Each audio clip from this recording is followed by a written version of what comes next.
Okay, good afternoon, everyone. Welcome to part 2 of SCAG's Housing Element Digital Workshop.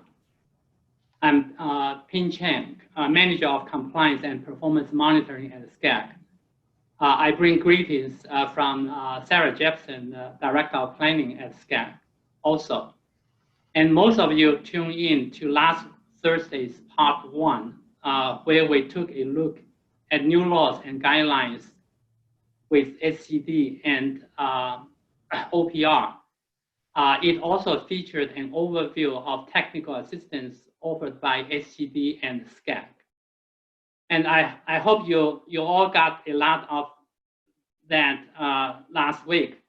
And if you were not able to join us last week, we have posted recordings of the session of the part 1. And we'll also do the same for today's session of on our housing webpage, which is just SCAG's homepage and scagfca.gov and /housing. And we know housing element and your work as planners and practitioners is getting more and more complex. And this workshop is only one of the many available resources we have been developing to help you develop housing elements and also, most importantly, to implement them. So please keep your eye out for upcoming programs such as our Sustainable Communities program, which includes a call for projects for local jurisdictions and which for the first time will have awards specifically for housing-related planning efforts. And we are working with your local sub-regions also to do wider scale housing activities to augment what you are already been doing with grants from SB2 as well as LEAP. So we look forward to continuing to engage with you all on regional, sub-regional, as well as local planning initiatives. So with that, I think I'd like to now turn it over, I think, to Mayan Johnson, and who will, again, MC today's session. So Mayan. Great, thanks, Ping. So before we jump into part 2 of our workshop, I'd like to go over a few housekeeping things. As a reminder, we have over 600 people registered for today's workshop. So to keep everything going smoothly, we won't be able to host verbal comments and questions today. But instead, if you have a question, please enter them into today's session chat box if you're on Zoom. If you're on the live YouTube stream, there isn't a chat box feature, but you can still email your questions directly to housing@scag.ca.gov. And the session's moderator will be able to get to some questions at the end of each session for the panelists. But even if we don't get to your question today, we'll post a list of question and answers after the recordings are posted. And presentations from today and presentations from last week are also posted as well on our website. So before we start our first panel, I wanted to do a quick poll. So today's is a little more interactive than last week. My apologies that if you're on YouTube, you won't be able to see the poll, but I'll be able to read out the results. So let's do the first poll question. If you work for a jurisdiction, who will be preparing your 6th cycle housing element? Select one of the options. It can be in-house staff, a consultant hired specifically for housing element preparation, a combination of staff and consultant, or some of you may not be staff for jurisdictions, so you might want to select that option. I'll give it a couple more seconds if everyone wants to pull in. All right.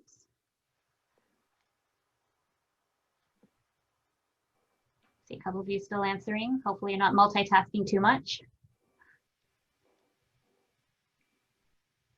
All right, I'm going to go ahead and close the poll. So the results are 8 of you are going to do it entirely in-house. 27 or 24% of today's participants are hiring a consultant specifically for housing element preparation. 29% of you will be doing a combination of staff and consultants. And 40% of you today are not staff for a jurisdiction. So that's really interesting. Great. All right, so let's jump into the first panel this afternoon, all about ADUs. And I'd like to introduce the moderator, Tom Vo, Senior Regional Planner from SCAG. Tom? Thank you, Mayan. Can you hear me okay? All right. Good afternoon. Thank you for your participation in the Housing Element Digital Workshop Day 2. We have a good agenda for you today. My name is Tom Vo. I'm the regional planner here at SCAG, and I'll be the moderator for today's session. The title of this panel is all about ADUs, accessory dwelling units. As you know, this is a very popular topic and is one of the important components in the housing element. There are three great panelists for this session today. The first panelist is our very own SCAG staff, Meg, Assistant Regional Planner. The second panelist is Jose, Housing Policy Analyst. And the third panelist is Paul, Housing Policy Manager. They're both from the California Department of Housing and Housing Community and Development, SCD. And as a fair warning, I'm going to let you know the presenters when you have 2 minutes left and when your time's up. And now I'm going to give the floor to Meg. Thank you, Tom. Can you hear me okay? Yeah. Great.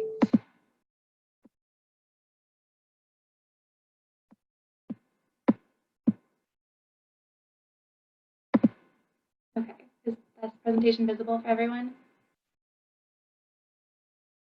Great, okay.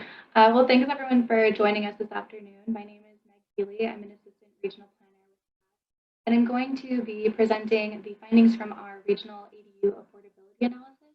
It's one of the technical assistance tools we've been developing in House and SCAG. Hey, Meg, sorry to interrupt, but it's kind of hard to hear you a little bit. I think it's kind of get cut off. So maybe take a little bit closer to the microphone. Is that any better? Can you hear me now? Okay. Yeah. So thank you for interrupting me. Please let me know if it's still an issue. I'm going to be going over the findings from our ADU affordability analysis, which is one of the technical assistance tools we've prepared in the last few months to assist jurisdictions with their 6-cycle housing element updates. So SCAG has been hearing from a number of jurisdictions in recent months that they plan to utilize accessory dwelling units to demonstrate adequate sites to accommodate their RHNA allocations. In order to do so, one of the requirements that HCD has is that jurisdictions must provide affordability assumptions in order to assign anticipated ADU development to RHNA income. So understanding this, we had a conversation with HCD several months ago in which they indicated that they were working with SCAG to develop safe harbors for ADU affordability assumptions and that they would be willing to work with SCAG to develop a similar tool. We took a look at SCAG's methodology for conducting this analysis and realized that it would be a great tool that we could develop and disseminate in-house in a relatively short time frame to make sure that it was distributed to jurisdictions in a timely manner by the time. I'm sorry, Meg, it's Jennifer from SCAG. People are having trouble hearing you still. It might help if you turn off your video, like your camera. That might give you some more bandwidth. Is that helpful at all? Or if you're right up on the mic, if you really speak up. Or another option could be to call in on your phone, to mute your computer and do your audio on your phone. Sure. Is this any better? It's a little better. Better? Is your computer, is your power cord plugged in? It can be now. Okay. How is that? Is that any better? Yeah, that's.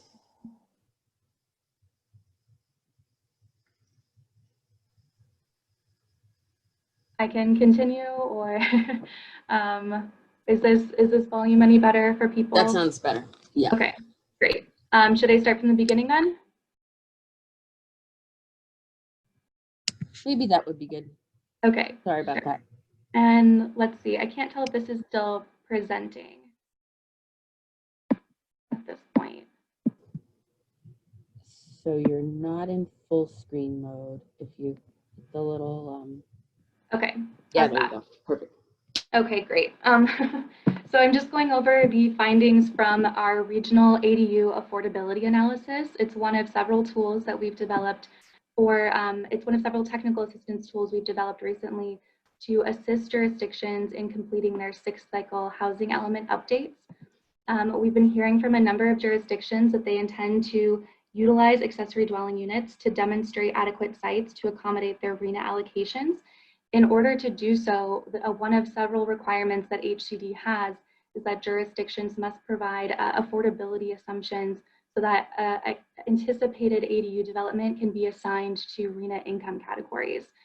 We understood that SCAG, the HCD rather, was working closely with SCAG to develop an affordability safe harbor for those jurisdictions up in Sacramento, in the Sacramento region. And we took a look at their analysis and spoke with HCD and decided that we would be able to conduct a similar analysis to create safe harbors for affordability assumptions for the SCAG region. So that's what we've pursued here. We're hoping that jurisdictions can get one of two things out of this tool. Either jurisdictions can take the assumptions as they are and plug that into their housing element updates. Alternatively, and that might be a great option for jurisdictions that have newer ADU programs, haven't permitted many ADUs in recent years, or are refining their ordinances still. Alternatively, jurisdictions can choose to augment this data within the pre-certified framework. So they can, if they have surveyed permitted ADUs, if they otherwise have the capacity to survey ADU rents or are confident that they can find rental listings, they're free to use this framework as a pre-certified methodology and instead use their own data. I want to highlight that there are many ways to conduct an affordability analysis. This is by no means the only methodology that you're allowed to use, so don't feel constricted in what methodology you pursue to identify ADU affordability levels, but this is what SCAG has been able to find. We conducted a survey of market rents and were able to identify 158 listings of ADUs in the region using keywords such as ADU, in-law, granny, and detached guest studio to identify these units. They primarily came from Craigslist. We developed a Craigslist scraper, but we also just checked very consistently between April and August 2020, the websites Craigslist, Zillow, and in some cases, Westside Rentals. And again, we encourage local governments to use their own rental data if that's something that they have available at this time. So these are the affordability assumptions. They've been, as of this week, pre-certified by HCD. I'm going to go through the methodology of how we came to these assumptions. I do want to note that we did decide to separate Los Angeles County into two categories in order to recognize the discrepancies in rental levels in coastal and inland jurisdictions. So LA County 1 includes the city of LA, Las Virgenes, Malibu, South Bay cities, and West Side cities. And LA County 2 includes all other LA jurisdictions. And there's an enormous range in what we were able to find. Rents range from $650 to $4,800. The sizes varied quite a bit. Unfortunately, square footage wasn't included in all of these listings, so included cost per square foot where possible. But these are the affordability findings, and now I'm going to go through the methodology so that is very clear for everyone. And the report we have goes into detail as to all these steps so that it's as clear as possible for jurisdictions to complete on their own with their own data or to otherwise understand how we came to these conclusions. The first step is to calculate maximum rent limits for RHNA income categories. We use 2020 income levels that HCD and HUD developed. And we understand that ADUs are generally suitable for 1 or 2 person households. So those are the rent limits that we calculated for this study. We then conducted a survey of rents in the region. We were able to find 158 units again in 58 jurisdictions. All of those listings are included in the appendix, so jurisdictions are welcome to look and see exactly how many units, how many listings were found in their specific jurisdictions to better assess how applicable the study is to them and whether they have the means to conduct an affordability analysis that's more tailored to their jurisdiction. The next steps require some assumptions, and I think this is where it becomes very clear that more data, more research on ADUs in the SCAG region is going to be very important in the coming years. The first assumption we need to make is how many people will occupy ADUs. The best data available on this subject comes from Portland, Oregon. Portland has surveyed all owners and renters of every permitted ADU in the city in 2014 as well as 2018. And both of those surveys found that there's about a 50-50 split between 1 and 2 person households residing in ADUs. So that's a very important assumption, but comes from Portland. And unfortunately, we don't have any data that's a bit more relevant to the SCAG region. So we use that. The next assumption is how many ADUs are occupied rent-free. There's a great depth of literature on the use of ADUs for family members and for caretakers. And it's really difficult to gauge exactly how frequently ADUs are rented for free. But we have 2 studies, one from the Bay Area and one from Portland again, which conservatively estimate that 50% of units are rented for free. And here we assume that those 15% of units are available to extremely low-income households. That's a key assumption. We then combine these assumptions to develop the affordability assumption that you saw earlier. So a couple takeaways from this study. The first is that this certainly underscores the need for more comprehensive survey data and research on ADUs in the Southern California region. I think it's very important that cities like Portland and San Francisco, to some extent Berkeley, have paved the way on ADU development, but SCAG is it's a very different region than those places. So it's very important that moving forward, we continue to encourage cities and the region to collect more robust data on who exactly is building ADUs and which residents are able to reside in ADUs. Again, this has been pre-certified by HCD as of this week. It provides jurisdictions with a safe harbor assumption for ADU affordability levels that jurisdictions are welcome to use in their 6th cycle housing element updates. But we also want to implore everyone to consider this also for the methodology that can be used to calculate ADU affordability or by a sub-region if they have additional rental data available for their jurisdiction. And of course, jurisdictions and sub-regions are also welcome to develop alternative methodologies. The safe harbor is intended to save time for jurisdictions in their housing element update processes. And of course, as Tom's already alluded to, ADUs are an extremely popular topic at the moment. We will continue to explore additional resources and opportunities to support additional and expanded production of ADUs. And that's it. Thank you so much. And I sincerely apologize for the technical difficulties. Thank you, Meg. Wow, so it finished right on time. So with this, I would like to invite our next presenters, Jose and Paul. So I will also give you a fair warning when you have 2 minutes left. Paul and Jose, please. All right, just want to confirm that the screen is sharing and everyone can see it. Yes, I can see it. Perfect. So thank you everyone and good afternoon. Thank you for tuning in. My name is Jose Ayala from the California Department of Housing and Community Development's Housing Policy Division. With me today from the HCD team to discuss ADUs is Paul McDougall, and we will be going over ADUs and how they relate to RHNA and the housing element.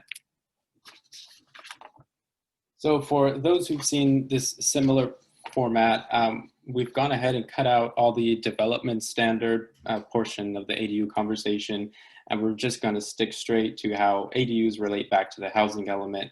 The focus of this presentation is calculating the total number of ADUs in your housing element, and our hope is using SCAG's affordability analysis, couple it with some of the best practices that I'll show in this presentation, your jurisdiction will have a solid foundation for incorporating ADUs into the housing element.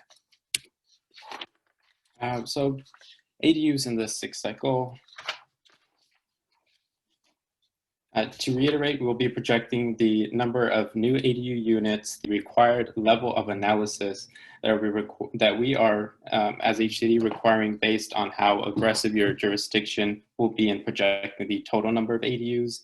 And we will highlight some sample programs and policies that can assist as you prepare the housing element. So if you've taken a look at HCD's sites inventory memo that was released back in June, this information should look relatively familiar. I want to point out that these are safe harbor options, meaning that without a deep level of analysis or a deep level of local promotional efforts or incentives, your jurisdiction should feel comfortable with using existing trends and projecting these forward.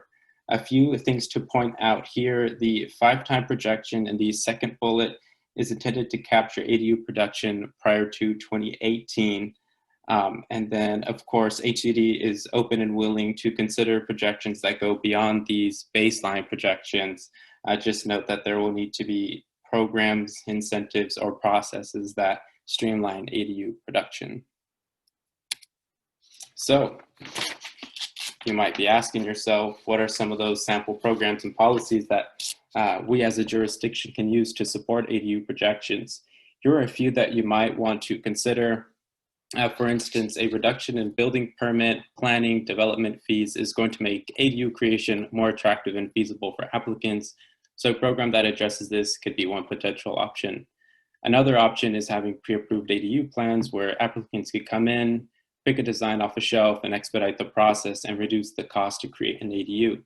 If you're interested in having ADUs address a larger portion of your very low, or moderate income RENA, a program that assists the homeowner with schematic designs, maybe assisting them with the scope of work, and some assistance finding a contractor in exchange for that ADU being used as an affordable rental unit is another potential option. That option is, or that's a program that the city of,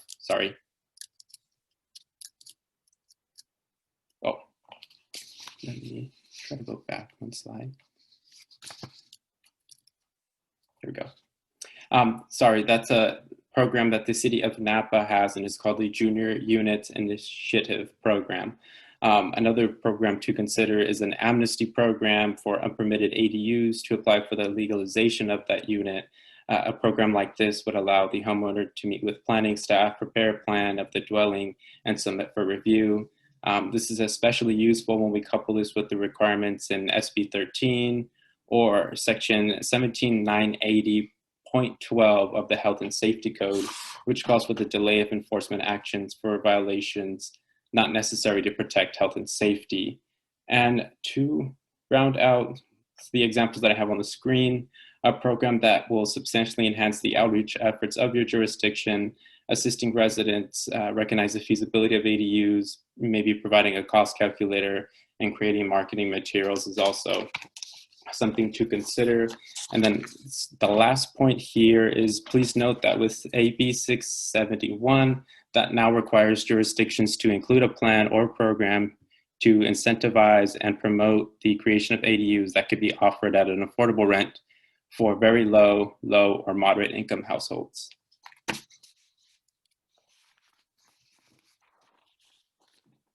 So there are funding opportunities available to create or enhance ADU programs. As you all hopefully know, HCD is currently administering the SB2 Planning Grant Program, the Local Early Action Planning Grant Program, and the Regional Early Action Planning Grant Program, all of which have an eligible use on ADU programs. This can range from something simple as an ADU ordinance update to ready-build ADU plans, regional and cross-jurisdictional ADU collaboration, and educational and outreach material creation, to name a few. Speaking to the regional collaboration, two of the more prominent examples that we've seen include the Mother Lode regional collaboration on ADUs. So that would be Amador, Calaveras, Mariposa, Nevada, Tuolumne counties, using some of the REAP funding to develop an ADU package for their rural communities. Another example, one that we saw with SB2, is the Stanislaus regional collaboration for ADUs.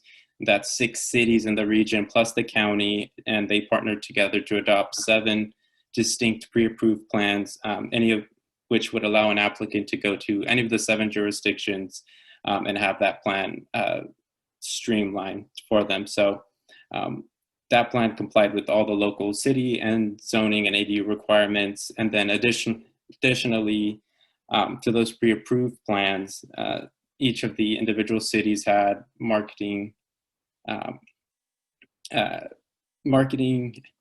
materials for their individual regions. So there's a couple examples there for the regional collaboration, and we'd be happy to, as HCD, to assist with that collaboration.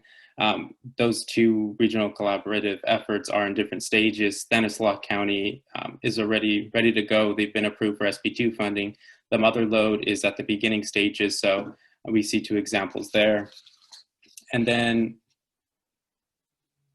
as another final point to AB 671, HCD will compile a list of grants and financial incentives for operating, administrating, and other expenses in connection with the planning, construction, and operation of ADUs with affordable rent.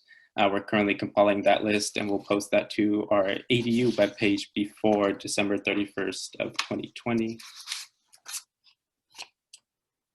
So one of the best resources when thinking about ADUs and the housing element is to look at the site's inventory memo that was released back in June. I want to say there you will find the type of analysis that HCD is looking for with respect to ADUs. Additionally, you can reach out to the ADU email or my personal email for one-on-one assistance with your jurisdiction's approach to ADUs. We have other resources available if you're looking more towards updating your ADU ordinance, and HCD's ADU handbook is scheduled to be released hopefully in early September. And then through the HCD PlaceWorks SCAG TA, a pre-approved affordability analysis for the housing element and an ADU toolkit, including ordinances and web-based zoning tools, will be made available. So here's our website and contact information, including the ADU email. You have my personal email, and that concludes my presentation.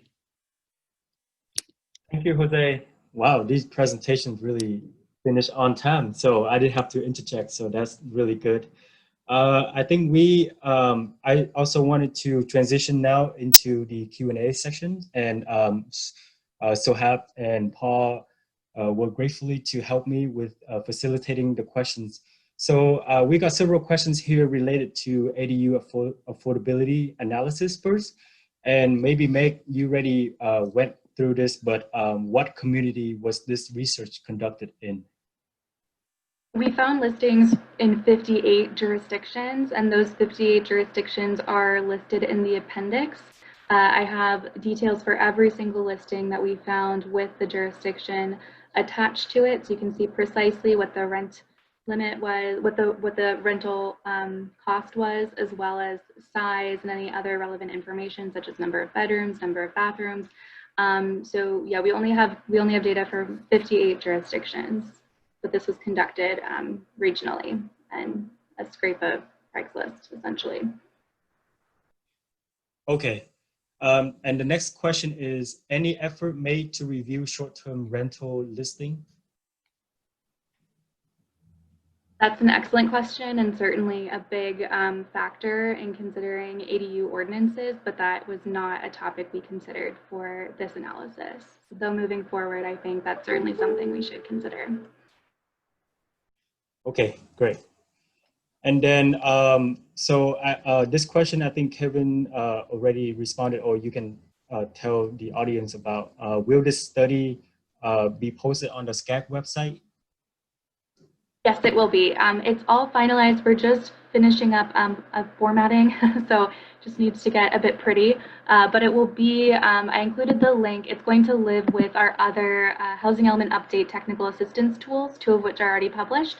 So it'll be up there as soon as our graphics team is able to make those graphs a little bit nicer. But it will be, in the meantime, you're welcome to use the charts from this presentation.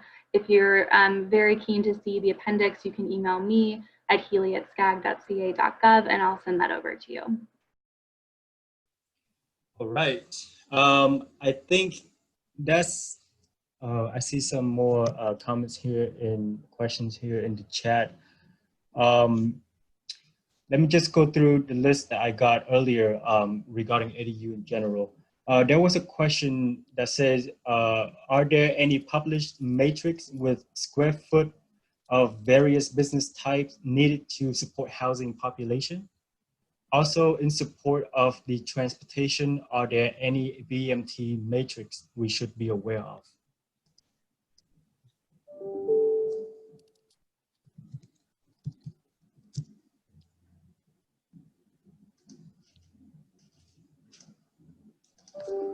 I'm not sure if anyone can answer this question, but if not, we'll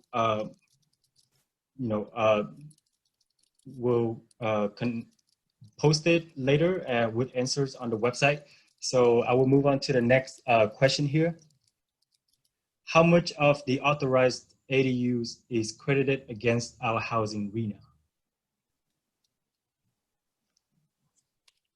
I'm glad to take that and maybe fold that with Josh's question, Paul McDougall here. Okay. As Jose was mentioning, the number of ADUs that you count towards your RENA is really based on the analysis that you provide in your housing element. And so a lot of what he talked about was, looking at development trends, and then you kind of plug in your affordability analyses and then your policies and programs and have some assumptions based on for the number of units and affordability. So there was a question of whether there is a maximum on the number of ADUs that can be counted. And a lot of where the commenter was coming from is that, hey, there's only so many eligible lots in town. You know, how could you assume that all lots are going to have that kind of thing? And the answer per the statute is there is not a prescribed maximum. However, there must be an analysis that supports the assumptions. And just generally, we have come out and said that, look, there are certain assumptions that can be made where we're not really going to be asking too many questions. If you assume something consistent with the last 2 years, we're not going to be asking too many questions during analysis. I mean, analysis doesn't need to be super deep. Or if you assume prior to 2018, your average per year times 5, then we're comfortable with that as well. But when you start to depart from that, and particularly if you start to get more aggressive, then the analysis and the policies and programs need to be in stride with that. I believe the commenter was talking about one particular city where they might only have 5,000 lots, single-family lots, and their assumptions are pretty strong relative to that number. It's always very nuanced. For example, yeah, there might only have 5,000 lots, but maybe there's a master plan community that's going to add 2,000 lots. Or maybe there's other drivers where you can't just simply have that control the entire analysis. But if you're getting aggressive, then there needs to be some really strong support for those assumptions, and it should be backed by policies and programs. Matter of fact, if a housing element identifies any constraints on ADUs, there must be a program. If a housing element is relying on ADUs to count towards the RENA, there must be a program. And if the assumptions are super strong, then there needs to be resources, incentives, there needs to be an approach of why we are assuming such aggressive numbers. I'm not saying it's not doable, but it just depends on every analysis. And just be reasonable, and just keep in mind that the stronger the assumptions, the analysis needs to be in stride with that. And when we're seeing particularly assumptions that depart from that 5 times the past or the last 2 years, we're going to want to see monitoring pieces in the programs, checkpoints within the planning period to make sure that we're on track with what we're assuming. And if not, then what are the actions we're taking to make up for that? That could be rezoning, that could be other things. But just keep in mind that the stronger your assumptions, the more the analysis and the programs have to be in stride. I could maybe make up some other questions if you want, or if there's others, I'm glad to address that too. If we have time. I don't know how much time we have. Mayan, we still have time. So let's just keep going. I know we have a lot of questions here. So the next one I see is in order to include ADUs to meet our RENA allocation, how do we control the affordability of the unit? Oh, so the affordability terms. To count ADUs towards your RENA, there needs to be some sort of analysis of the affordability of what's anticipated to those income groups. And so that could be done in a variety of ways, and it does not necessarily require affordability terms. So there's not a requirement for a minimum number of years or a term that goes with the property for a certain affordability. There can be analysis of the market rents and then how those line up with income groups, just like what SCAG has done for everybody. Okay, great. Thank you, Paul. And another question, this one is basically distinguish, when we speak of ADUs, what about junior ADUs? Yeah, those count too. And then there's one about multifamily properties. I'll let Jose address that after I just a quick lead in, if you don't mind, Jose. There was a comment about a jurisdiction only having 5,000 single family lots or eligible lots. And this subdivision E that now allows a certain number of ADUs in multifamily properties, up to 25%, that's another factor. There might be a lot of older multifamily properties with non-livable space that could easily convert, and we are seeing a lot of interest in that area. And if you could just kind of go on a little bit more in this question in the chat, Jose, that'd be really cool. Yeah, so talk a little bit more about on the multifamily parcel. Yeah, the subdivision E stuff. Yeah, so the subdivision E, and for those who are familiar, it allows for the conversion of non-livable spaces within the structures to ADU. So that would probably, just off the top of my head, that would just have to be taken a matter of your existing multifamily stock, seeing what has additional space that's not being used as living space. I feel like the analysis there, even though it is very limited, there is very limited data. I think that would be one route to pursue, is to look at the existing multifamily stock, see what has additional space that can be converted. Not sure if you have anything more to add to that, Paul. I was just thinking that at least what we've been seeing, it's usually the older multifamily stock that might have a little bit more non-livable space. They might have separate garages, for example, or what have you, and maybe that would help that analysis a little bit. It seems like a lot of the newer multifamily, particularly in coastal LA or what have you, we're starting to see products where you probably have a little less non-livable space that can be converted. So maybe that's something to incorporate into the assumption.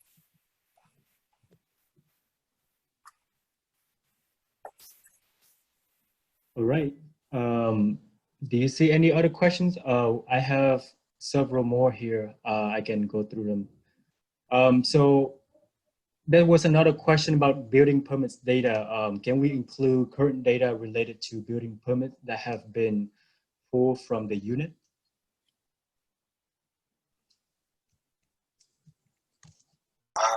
I'm not sure what that means. Is that related to affordability or the number of units? Yeah, you can use your own building permit data for your assumptions for the number of units over the planning period as well as affordability. Matter of fact, some jurisdictions at the building permit application will collect anticipated rent information that they utilize in their assumptions for the housing element and the APRs, annual progress report. Sorry about that. All right, thank you, Paul.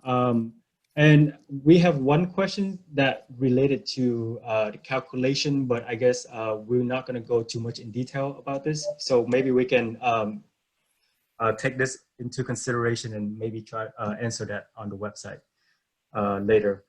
So the next one is City of LA has added a housing category known as movable tiny homes. Would the analysis requirements for those assumptions need to be similar to ADU?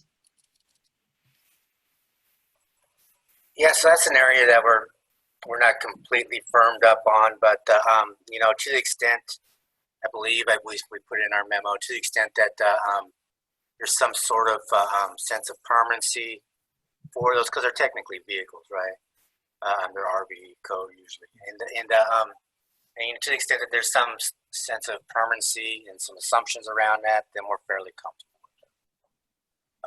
So like there's areas, I think it's Placer County, where they require things to have hookups, and as well as architectural features, and you know, just a couple other indicators of permanency, if you will, just kind of giving a sense that these RVs, even though they're vehicles, they're likely to stay there for a while. So we'll be fairly comfortable. Okay. Yeah, there's And only like sorry. 5 jurisdictions in the state that are doing that, but we have written letters that we support to the extent that local governments want to promote more housing choices within existing land use patterns. Yeah, there's a follow-up comment to that from Emma. She said they are more permanent than RVs. They need water hookups, electricity, and a concrete pad. Yeah. And yeah. We're going to be fairly comfortable in that space. Glad to take the conversation offline as well. Perfect. All right, and the next one is I understand. And I'm just looking at Barbara's question. When we speak of ADUs, what about junior ADUs? We think of them as the same thing. So converted existing space, which a junior ADU is a type of that. That's a new unit to us. So it's the same thing. All right. Do we have more time, Mayon, or? Well, it is 1:45, and I think we received a lot of questions, and I don't think we'll be able to get to all of them right now because we're going to go into our break. But what we can do, I know there's a few more questions that are coming in, so we'll compile all the questions that we received last week and this week, and we'll get our expert panelists to be able to answer them, and then we'll post them with the presentations and recording. So that was a really great first panel. A lot of information was shared, and hopefully you can use that to develop your local ADU ordinances and policies. So thanks, Tom, and our panelists. Let's give them a round of applause. All right, so it's 1:45, and at this point it's time for a break. I'm sure you have emails and happy and sandwiches to attend to, so let's meet back here in about 15 minutes at 2 p.m. So we'll see you back here at 2 p.m.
All right, it's 2 o'clock and welcome back. Hopefully you got to catch up on some emails, finish your lunch.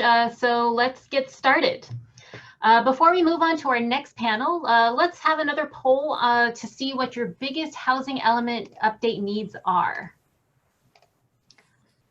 All right, so what are your biggest outstanding needs for your housing element update? Feel free to check all that apply. Is it formal technical guidance, such as non-vacant sites, capacity calculation, AFFH, additional technical tools, such as envision scenarios, site review tools, program expertise, model ordinances, strategies for public outreach and rezonings, additional staff and resources needed to help prepare your housing elements, or more streamlined review process with HCD. You can check all that apply, but while this is non-scientific, we will use a lot of the results and the feedback we hear today to help continually improve our outreach, education, and technical assistance materials. All right, I'll give it another 30 seconds or so. I'm surprised that 40% of you today do not work on housing elements. It's great that you're actually still interested in them.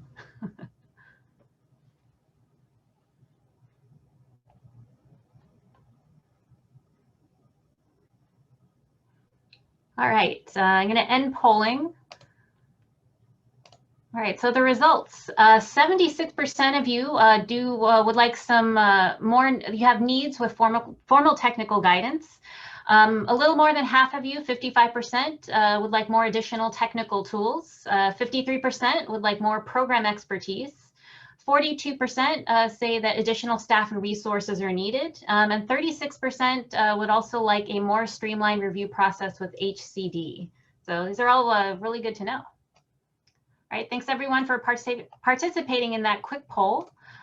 So with that, I'd like to then get started with our next panel, HCD Site Inventory Deeper Dive. I'd like to introduce our next moderator. You may remember her from the last panel, Meg Healy, Assistant Regional Planner from SCAG. Meg? Hey everyone, welcome back to our second session of the afternoon. This is HCD's Site Inventory Deeper Dive. We have three great panelists with us this afternoon. We have Sohab, a Housing Policy Specialist from HCD, Paul, the Housing Policy Manager at HCD, and Jennifer, the Associate Principal at PlaceWorks. I understand they're all presenting together, so I'll just make sure we have enough time at the end of the session for questions, but I'll give it to you three to take it away. Great, thank you, Meg. I think I'll defer to Jenny, who's sharing her screen. Perfect, thank you, Jenny. Great, and can Jenny or somebody give me a thumbs up? You can hear me okay? Okay, sounds good. All right, well, welcome everyone to the Sites Inventory presentation. Hopefully this will be a presentation that you can take back some best practices and just real life examples that you can apply directly to your housing element update. So most of you should have received or might have received a pre-conference survey just asking you what are your biggest concerns when it comes to the sites or land inventory when updating your housing element. And the 5 biggest concerns that we heard as part of that survey was calculating capacity for your site's inventory, using non-vacant or mixed-use sites to account for your RHNA, relying on less than default density, and the parcel size being either too small, so less than 0.5, or too large, above 10 acres, and using that to count your RHNA. And lastly, rezoning sites. And so our goal here today with this presentation is to help you address each of those concerns by providing best practices, tips, things that you should make sure you're doing when using these sites, and then also things that you should make sure you're not doing, or things that you should avoid if you are planning to use any of these strategies. Next slide, please. So I'll go ahead and pass it over to our panelists. I forgot to introduce them, sorry. So we have Jennifer Castellum from PlaceWorks, Colin Drucker, and also Cynthia Walsh. All of these consultants are also part of the HCD technical assistance team on accelerating housing production. So while they also all work on preparing housing elements, they also work with HCD to provide housing element and other TA tools. So Jenny, I'll hand it over to you. Great, thanks Sohab. So I'm going to start off by going over a few helpful hints and tips. And again, these are our interpretation.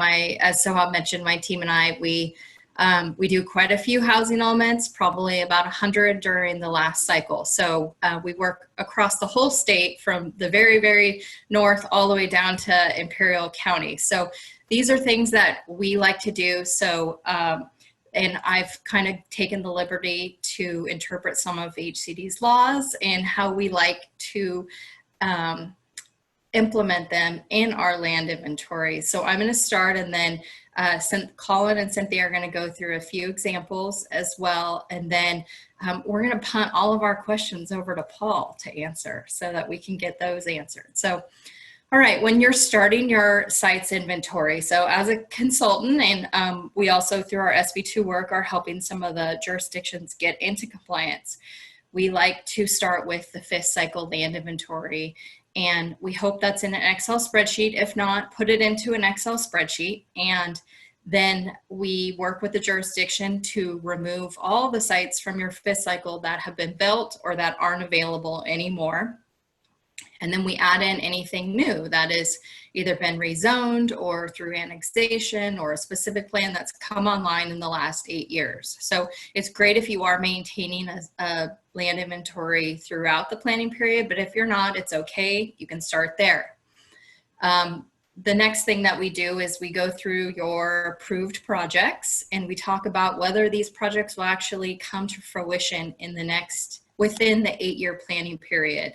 So that is kind of how we work through this process of what's the likelihood. And we like to try to say we take a conservative approach, but knowing that the RHNA has gotten relatively high for SCAG, then we're going to also probably this round take an aggressive approach and push the envelope. If there's projects that are going to come online, what programs can you put in there that'll help incentivize those developments to occur? And then address what the shortfall or what the situation is. If you are in a shortfall situation, what programs can we put in, and what strategies can we use? And I believe Paul said it during the last presentation that programs for ADUs, if you're going to rely heavy on ADUs, you have to have programs to back it up. So I would say that for any strategies in terms of meeting the RHNA, we're going to need to have programs to help support that. So when calculating capacity, this is another thing. So of course, we want to say everything has 100% capacity on it and that it could get built at that, but that's not necessarily realistic. Because of the new land inventory spreadsheets that we have to submit to HCD, it'll be helpful. It's always helpful to provide more. I like to say in housing elements, we show them, we tell them, and we show them again. So we keep going through this process of doing that. So calling things out as clear as possible. Your residential and then your non-residential sites, making those calculations separate, because on your non-residential sites, obviously you can't rely on as high of a number. Past trends is always awesome and great to be able to rely on what projects got built at what densities. And if you have those, great. If you can talk to developers about what they want to see, that's also helpful. And then if there is like a neighboring community that's similar to yours, you can also look at projects that they have done to see whether they could fit and be included. Consider assumptions and buffers. I know that you're probably all laughing at the thought of buffers when we know that the RHNA is high and that you're just striving to meet the RHNA. But knowing that there's no net loss lurking right behind you, if there are opportunities to include more than possible, to give yourself a tiny bit of a buffer, that is helpful. And also be conservative in your assumptions when counting non-residential sites. So those are a few things. Look at trends, developer input, and then be conservative on those non-residential sites. When calculating the capacity, some of the pitfalls are, and I kind of already mentioned this through my other slides, but too aggressive on your calculations. Like I said, we want to assume everything is 100%, but we've been in situations where we have gone really high and not really factored in setbacks or wetlands or these things. And when projects come in, comes to be somewhat disappointing if we assumed that we were going to get 100 units on this site, and the project comes in and there's only 60 units because of all of the other requirements. So it's something to consider. Physical constraints is another one, as I mentioned, potential wetlands. And then just simply putting in your residential sites and then your non-residential sites and saying, here's our inventory. So as I mentioned, more is better, giving as much information about sites as possible. Creating that narrative is really helpful in giving our HCD reviewers as much information as possible to help determine why you used what capacity you did and why you think that these non-residential sites will actually develop in this planning period. So as much information as possible is really helpful. I did want to include a table. Some of you, I'm sure, already know how to do your land inventory, but this is just shows you what your RENA numbers are, what, sorry, there's an echo.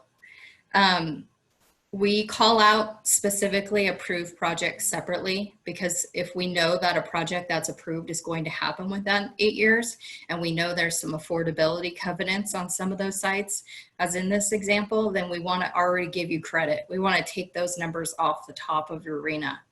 So then after those credits are taken, then we include your specific plans, your ADU numbers, your estimating, again, along with programs to support that.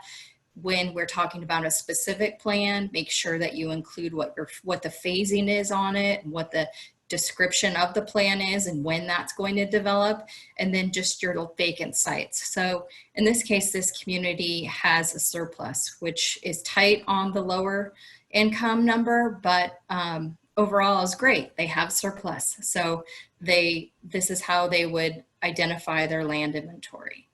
I'm going to pass it over to Colin now to go through a few scenarios. Okay, thanks, Jenny. Let's see, just making sure. Can everybody hear me?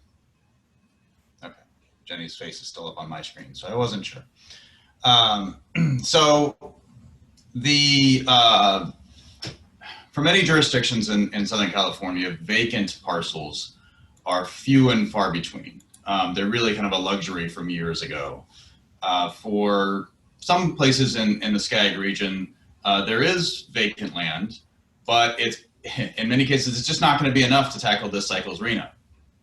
And projects in the pipeline are great, but they are often already programmed for market rate housing. You know, somebody's bought that land and they got plans for it, and you're not going to be able to make assumptions on affordability for especially the lower income areas. So non-vacant sites, which are also referred to as unutilized sites, they can play a very substantial role in accommodating your RENA allocation. But what we found is someone's talking over the speaker. Is that what I saw? No? Okay. But they can also be a big source of frustration.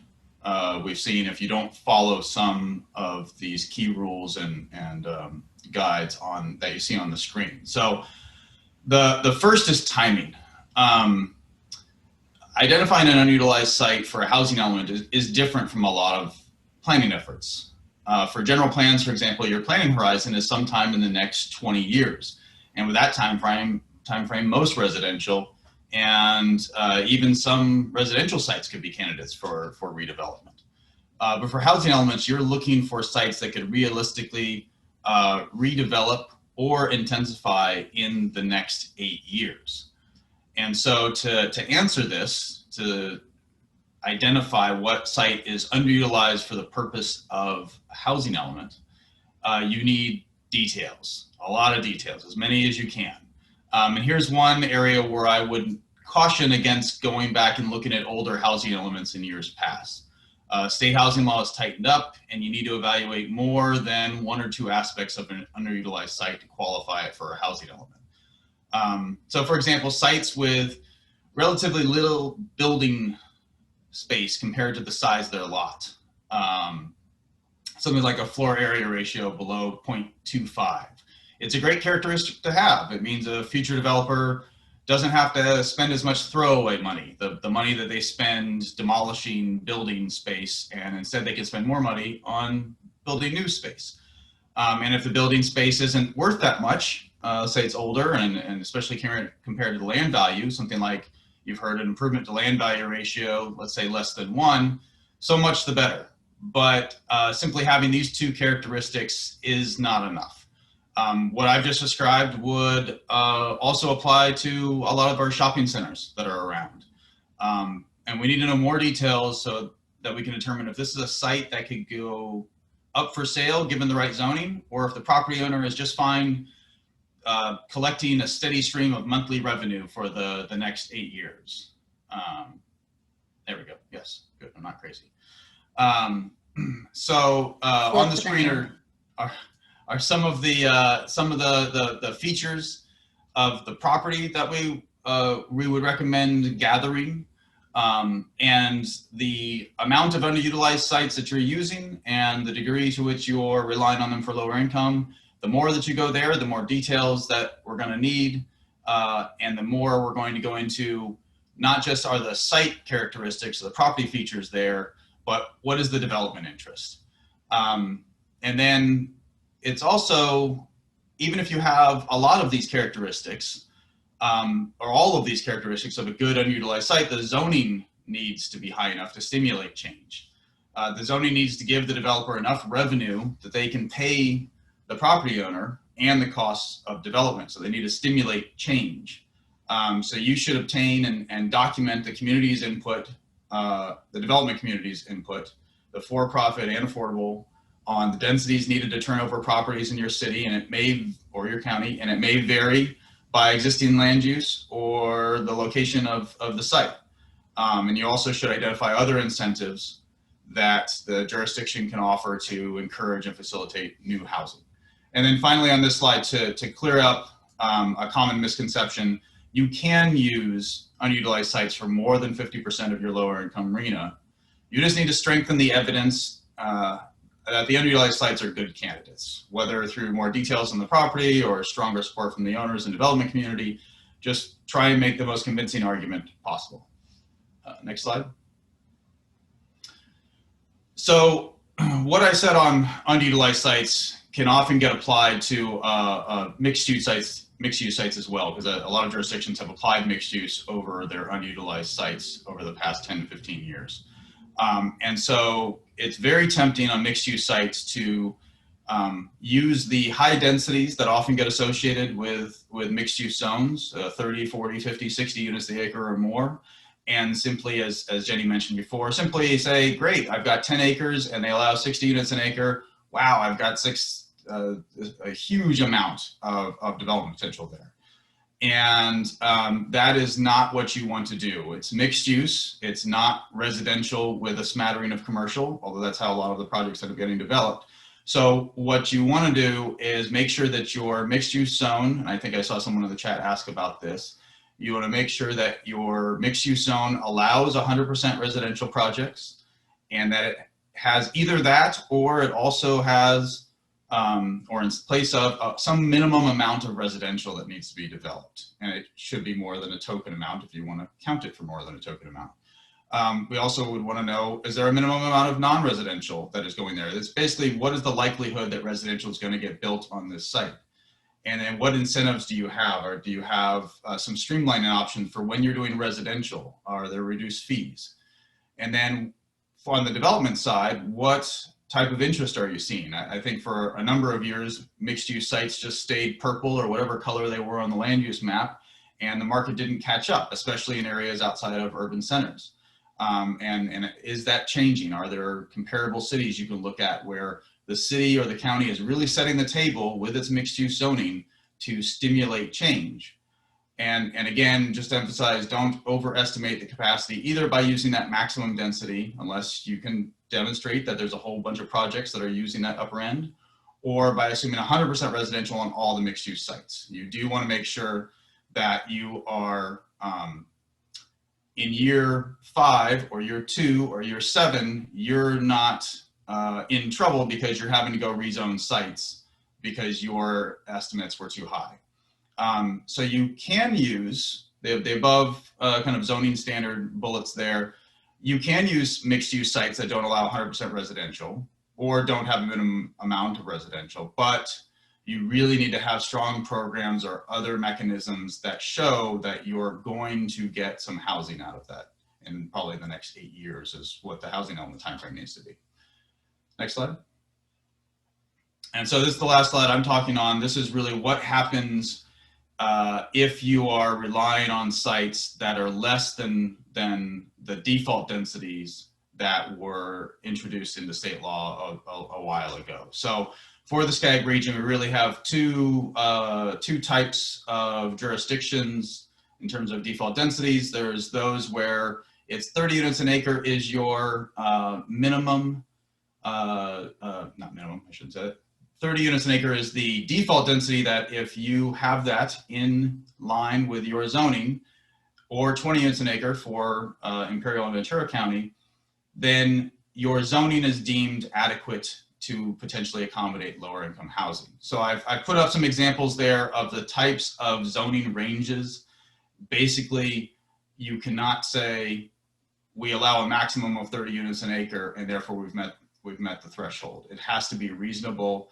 It needs to be somewhere generally in the middle, or hey, sure, it can be a minimum, that's great. And you want it to be a density range so that you're not starting at zero. And that is partially the point because you do not want to dilute your multifamily potential by allowing single family. So in general, we recommend that you do not dilute your multifamily zones by allowing single family, which just runs counter to your estimates that the density could be higher than 10, 12, 13 units an acre. It's key to point out that these default densities, you do not factor in density bonus increases, whatever, all of the laws, that none of them get applied when you're looking at this, and don't rest on inclusionary provisions to assume that the default density that you're assuming is going to be okay just because you're doing 15%. So if you do find that either based on your sites or the political climate or whatever restrictions you're facing or limitations you're facing, you can't reach these default densities, either for some or all of your sites, then you just need to make a really good argument and substantiate why lower density can work. And so it's a similar pattern as to the other topics. Give some examples of projects that have affordable housing at the density that you're looking for. Also look at perhaps your land costs in your jurisdiction are particularly low compared to other places. And so the densities don't need to be as high in order to make things pencil. And obviously we know affordable housing doesn't pencil from the market. This is still looking at affordable projects that are able to get together the financing and the other mechanisms in place to make the projects work, but they will still look for, and you can go get this information from them, affordable housing developers and for-profit developers, and see what are the densities needed. And if that density falls below and you're able to substantiate that, then that's the good argument you can make to the state if you don't want to rely on, and I resisted from saying, I'll just say it anyway, from the safe harbor type default densities, where you just do not have to worry about making a strong argument. So that's all I have, and I'll defer to the next speaker.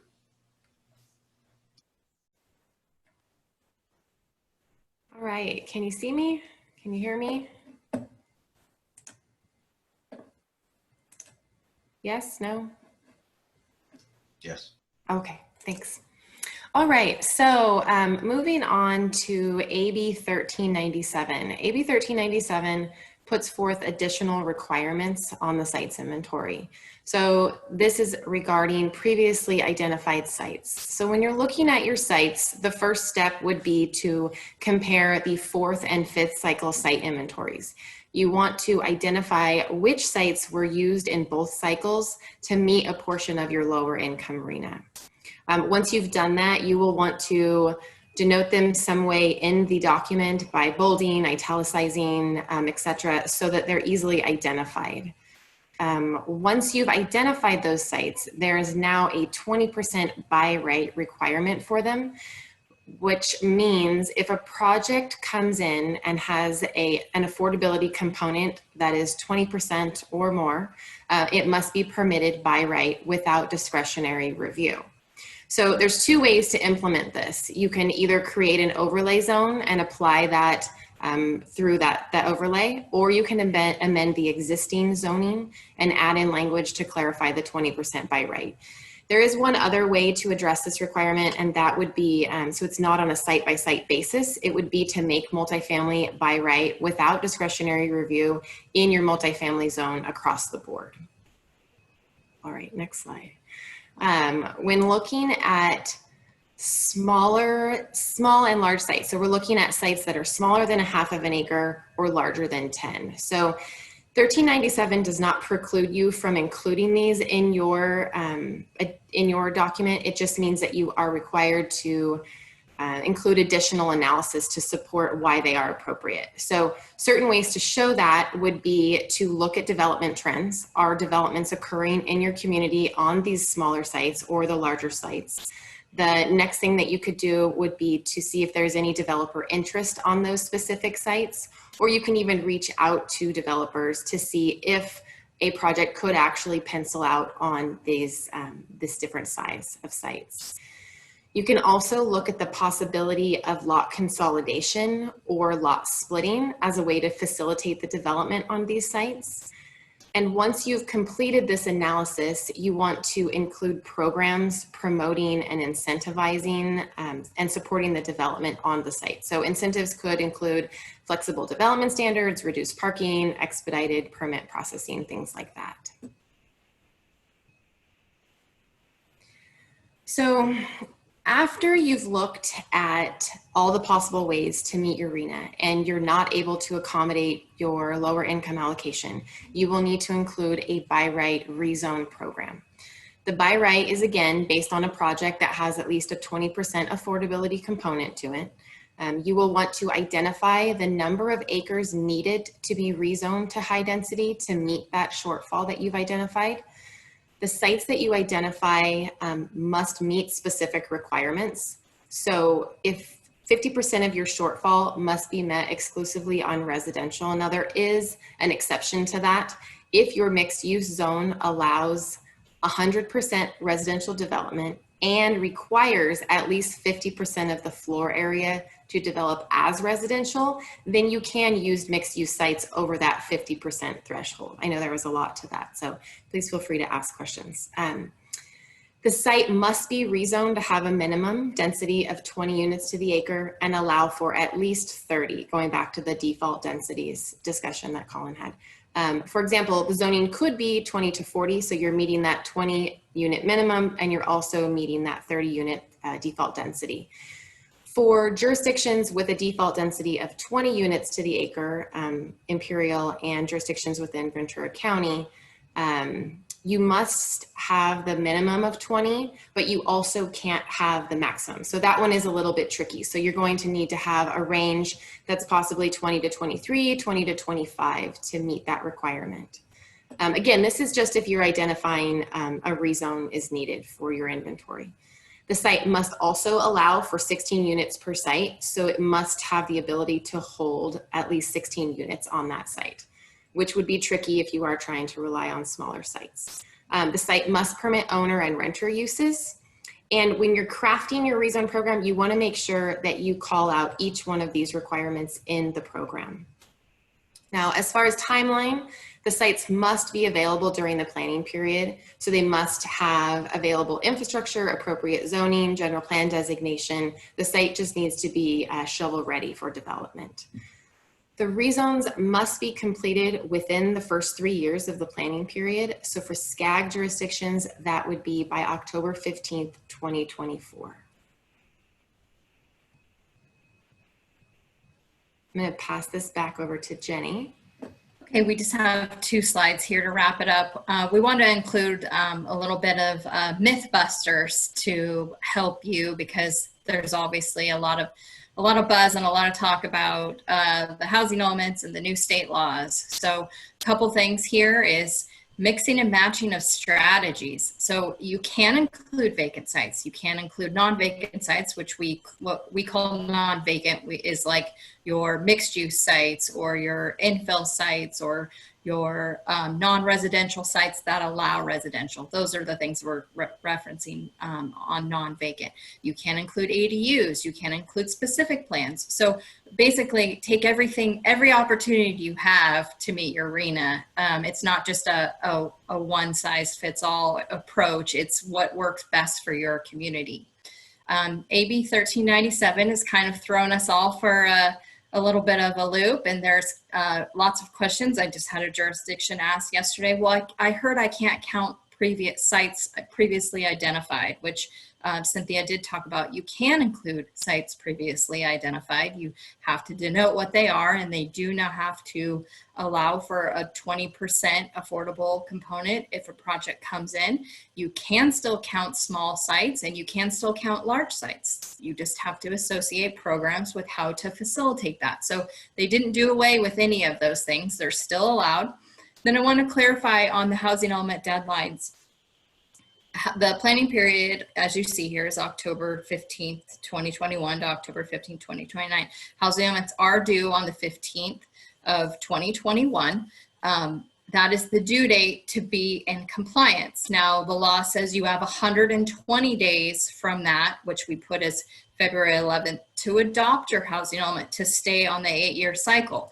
It's important to know that as of October 15th, if you haven't adopted your housing element, you are technically out of compliance, which is okay if you're working on getting certification or if you have a path forward.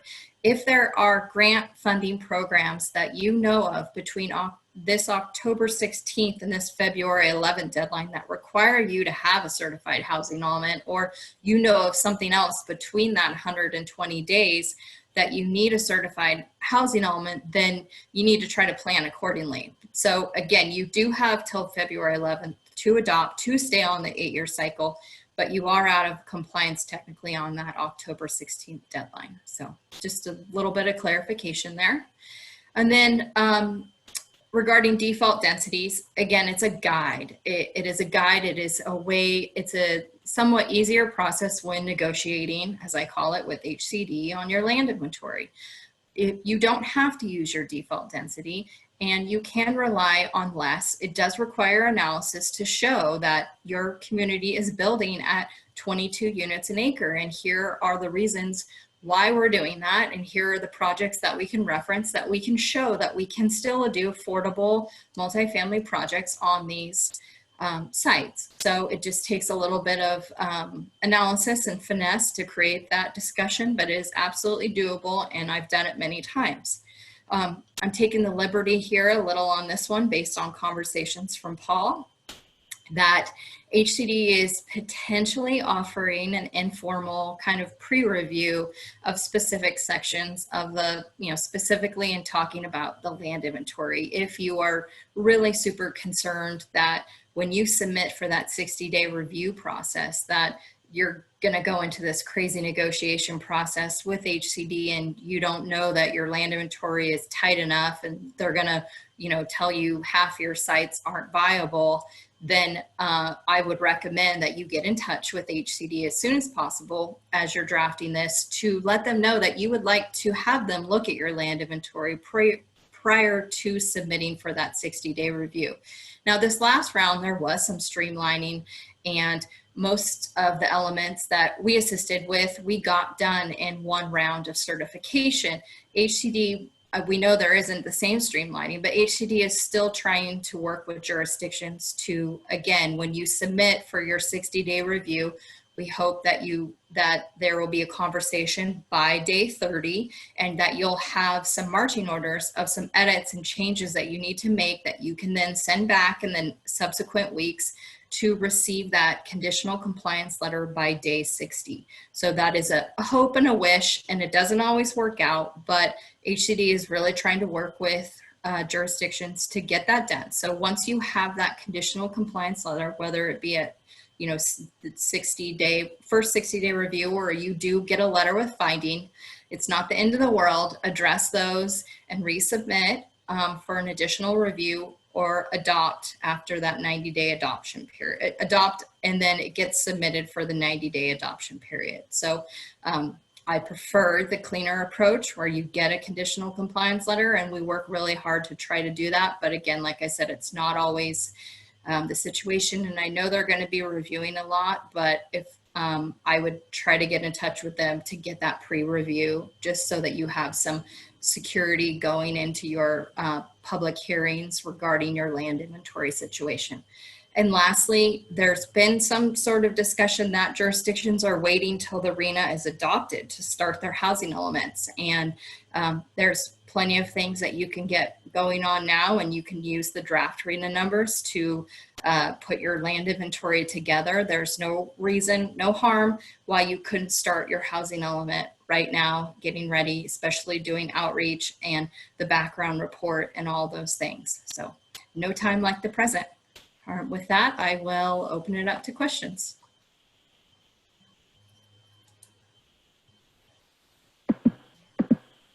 Thank you so much, Jennifer. I'm going to hand it over to Sohab, who's asked to handle questions. So Sohab, would you like to take this?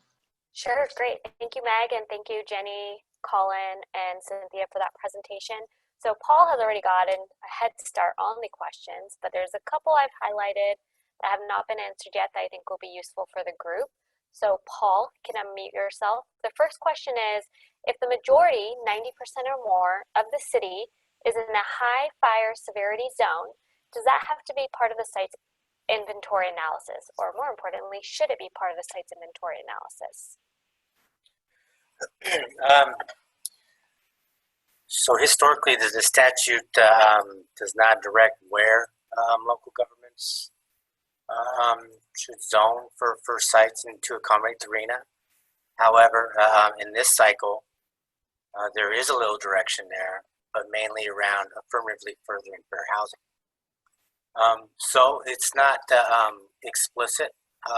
However, when thinking about fire hazard areas, it's probably prudent to think about the safety element and internal consistency within your general plan, and also thinking about the requirement to provide analysis of suitability of sites, meaning known environmental constraints that preclude development, what have you. And so that's an opportunity where we can kind of integrate how we are achieving our housing goals as well as our hazard mitigation goals. So it's somewhat silent, but there it is statutory minimum, and there's plenty of room within the broader general plan to hopefully balance those objectives. Great, thank you, Paul. Another question. With by right as a requirement, can you still have site plan review? So by right is defined by 65583.2 H and I, and then the I basically says by right means permitting without discretionary action. Sometimes site plan review, for us statewide site plan review, it can be all across the board. I've seen it require a CUP, and I've seen it barely even require zoning clearance at the counter. So it just really depends on your site plan review. But you can't be triggering that discretionary action.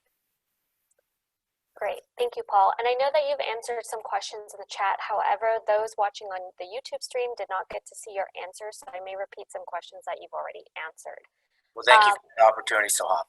Of course, anytime. Is substantial evidence still required for a rezone site? So that came from Jaime at Newport Beach, right? Thanks, Jaime, and hello. Basically, yeah, I mean, it's the same kind of thing. When you need to rezone, you're gonna identify your candidate sites, and to the extent that those candidate sites for rezoning trigger the 50% of your lower RHNA, they should also be addressing that substantial evidence with findings test in the statute. Great. Another question from Tina. I think it seems like, Paul, you got this under control, but I will just try to paraphrase. So she's asking, number one, rezoning of vacant acres. Does that mean sites that are in the rezoning program must be vacant? Second question, and the sites in the rezoning program must require 20% affordable housing? Question mark. I think you already have an answer prepared for that.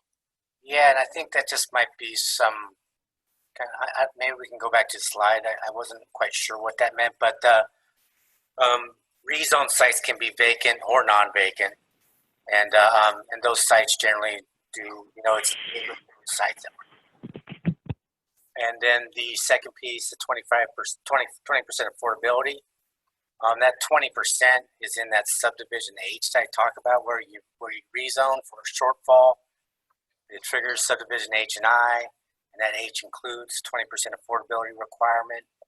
In addition to that, through maybe 1397, when we have sites that have been sitting around, you know, 2 planning periods are vacant, 1 planning period is non-vacant. To make those eligible, there needs to be a by right with 20% too. Someone said. It is not, you do not have to put a project on that requires 20% affordability. It's if a project comes in that has an affordability component on it, you have to allow it by right. That's the clarification, I think. It's not like an inclusionary site where now you have to do 20% affordable. Correct? Well, I was trying to decipher whether that was a question or not, to be honest with you. Sorry, I was trying to clarify, but I don't know if I helped. Yeah. Generally, it's a zoning overlay that where if the project has a 20%, then it gets the non-discretionary approval. If something else comes in, then you know, those obviously could proceed. However, it would trigger no net loss law, most likely, depending on what their assumptions are in their sites. Great. Okay, thank you. Just a couple more questions. Can you go over the changes SB 1138 for when rezones and deadlines are changed? I'm going to be honest, I don't know that number. So yeah, neither do I. If maybe we can unmute that person and they can explain that a little bit what they mean. I think I have the answer, but I don't know the number of the legislation. Sure. This is Josh. Last name is ALBEREK. Sure. Yeah, if you want to unmute them real quick, that works. Otherwise, go ahead. So I wasn't expecting to be thrown this to. So this is a bill that just passed, I believe it just passed Assembly. So it's on Newsom's desk right now. It has 2 major provisions, one about homeless shelters, and the second one says that, I thought you guys would know this, if a local government has not adopted a housing element within 120 days of the applicatory statutory deadline, it must be required to complete the rezoning within 1 year of the statutory deadline instead of 3 years and 120 days. Sure. Do you know the law that I'm talking about now? Or? Yeah, well, I haven't looked at the legislation, so I feel like I'm a little bit out on a limb, but I think what's going on here is the way the statute is now, if you, with the changes of 375, we were put from a 5-year planning period to an 8-year planning period. And with 375 came a big game changer that if you were late, then you don't get to stay on the 8-year planning period. Unless, you know, you're able to fit it within these 120 days. And so I think what this legislation is going is just kind of changing that standard up. I think there's interest in the legislature that feel that the 4-year update that was required when you are late hasn't been as effective as it could be, and that they're shifting that to a 1-year rezone rezone timetable, if I'm not mistaken. But again, I haven't looked at that, Josh, so I usually don't start looking at legislation until it passes. Okay, great. One last question. Do you recommend that cities forecast a numerical likelihood of development when assessing a site's likely housing yield? Oh, thank you. Is that from Anthony? That is from Anthony. Okay. So there's kind of 3 things going on here, but just first in terms of calculating capacity, think of it in terms of 2 buckets. One is kind of the percentage of your maximum allowable that you're assuming. So let's say you assume, are you allowed 30 units per acre and you're going to assume 20 units per acre or whatever, right? Maybe even more than that if density bonus, and there's a question there about that, and that's something new for us that we're willing to consider. The other bucket for calculating capacity is like this likelihood test. And that applies in three different situations. One is where you're utilizing sites that are zoned non-residentially. They have a non-residential zone, but they allow residential uses. Commercial sites, mixed use, light industrial. Another is where you have overlays. So let's say you have, we've seen this in some areas where there's, older light industrial areas. It's transitioning to residential. They have a residential overlay on it. But underneath that overlay, it still allows light industrial uses. And so in those two first cases, it's the sense that the other uses are allowed. And so how are we accounting for that through the likelihood of residential uses? And there's a variety of ways to go about demonstrating the likelihood in what you're assuming. Colin went through several of those very well. The other category of that where that likelihood test comes into play is non-vacant sites, where let's say we've assumed 100% of non-vacant sites and they were all needed for the arena or what have you, and we're going to go ahead and assume that those are all going to develop again. Well, there needs to be some sort of analysis of why, or some sort of reaction to sites that continue to be identified and what their likelihood is, or sites that are non-vacant that have a little bit more in terms of setting table for change to overcome. How are we accounting for that likelihood? So like a good example is maybe we do like an incentive zone in a transitioning period, but the specific plan or whatever that's on that is like what Colin talked about, a 20, 30-year horizon. And so what are we assuming for the short-term planning period? So there should be some sort of discussion of likelihood. There's more than one way to do it. And utilizing some sort of numeric standard, like you say, hey, I had 100 sites. They were all needed last time for the arena. 30 of them developed last time, so we're going to assume 30% of these sites moving forward is certainly an option. But there is more than one way to do it.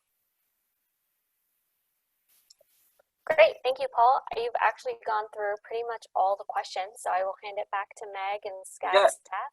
We got like 45 minutes. Is that for us? Is that for someone else?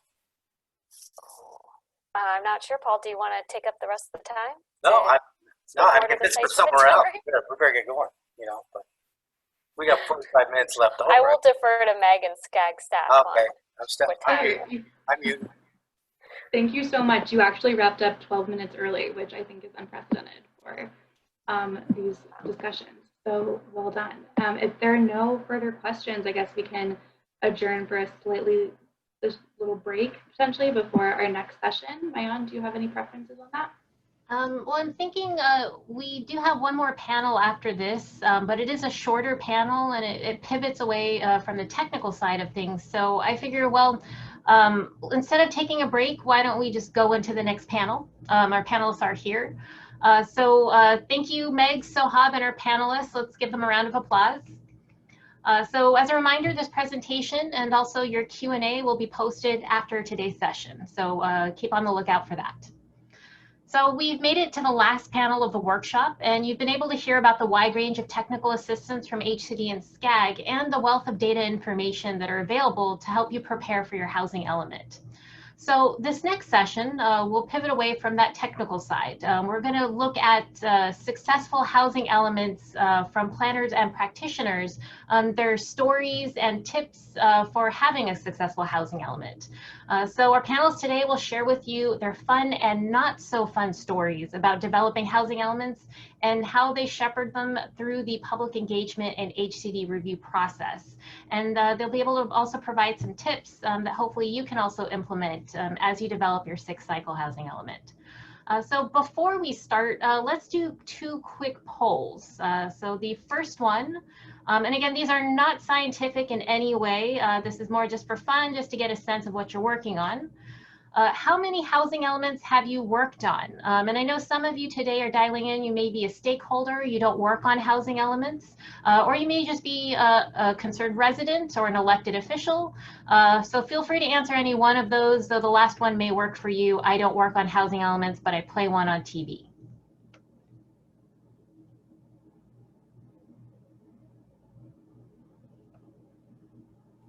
Or where you play a city planner on TV. Yes, yes, Yeah. that's you, Paul.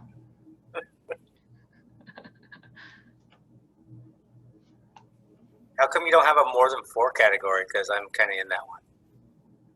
You're in your own category. Next time I'll have an answer that just has your name. I'm Paul McDougall. Nice.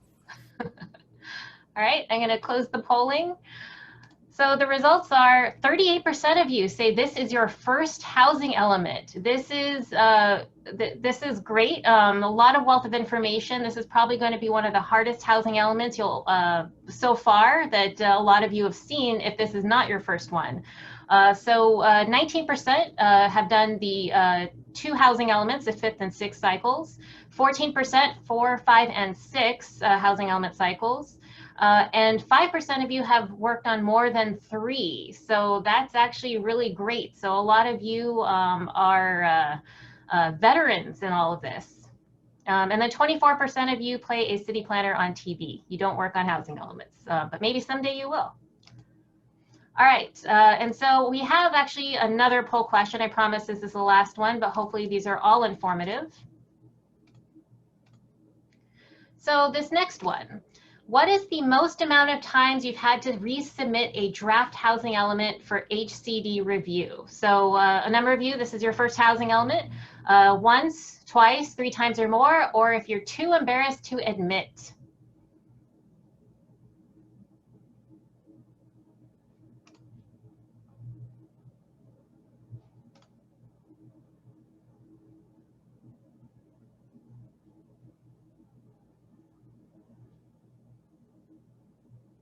And this is all anonymous, of course. We won't tell HCD who you are. All right, I'm going to close the poll. So 53% of you, of course, is your first housing element. So you may, hopefully this will be straightforward and easygoing for you. But a few of you, 16% have only submitted it once. 16% have done it twice. 10% have done 3 times or more, and 4% are too embarrassed to admit. So let's have a little fun with this. During this session, if you want to put in the chat box, if you've done more than 3 times, go ahead and put how many times you've had to resubmit housing elements if you are not afraid to admit it. Yeah, I'll announce the winner of this at the end of this session. So let's get started. There you go. So let's get started with our panel today. We're hosting housing element veterans with almost 70 years of experience collectively. So they have a lot of stories from their careers. We have Veronica Tam, who's a principal from Veronica Tam and Associates, Nate Farnsworth, planning manager from Yorba Linda, and Gus Romo, community development director from Bell Gardens.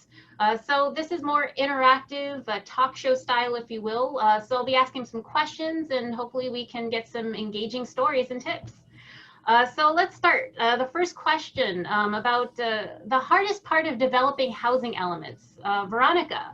Okay. Hi. What do you do in situations when you have something so difficult to overcome? Tell us some stories. Well, Mine, I was actually telling people I worked on more than 100 housing elements and I stopped counting after 100. So I don't know really how many housing elements I've worked on. And there are certainly some that are really, really difficult, but there are some that are, relatively easy. I think the bottom line is that HCD is there to help. They're willing to, to work with you on very difficult situations. Our record, Paul can correct me, but we mutually agree our record is to get one housing element update done, a 4-year midterm update done in 1 month. That's from starting to HCD review to adopting and getting it done so that this particular city can get an SB2 grant. So, if there is a will, there is a way. But when we talk about housing element, I think you would all know this time is going to be the sites inventory. This is going to be the most difficult component of the housing. Is similar to some of the previous. Don't really rely on well, I say 2 things. One, do not think that you can literally meet the regional housing needs allocation without a whole lot of, without some rezoning, upzoning. That's almost a given for most communities. Two, do not rely entirely on mixed use. Our experience is that requiring ground floor retail is very difficult, and particular with the aftermath of COVID, we're not seeing a lot of the retail and offices coming back, and so relying entirely on a mixed use is not the best strategy. Something that I also personally say is do not, when you're doing a general plan update, do not automatically say that single family neighborhoods are not going to be touched. You know, I know it's politically difficult, but that's also something that to some extent, sometimes unfair, that you're just excluding certain neighborhoods and not touching it, and just dealing with like certain neighborhoods. So bearer of bad news, that's my nickname.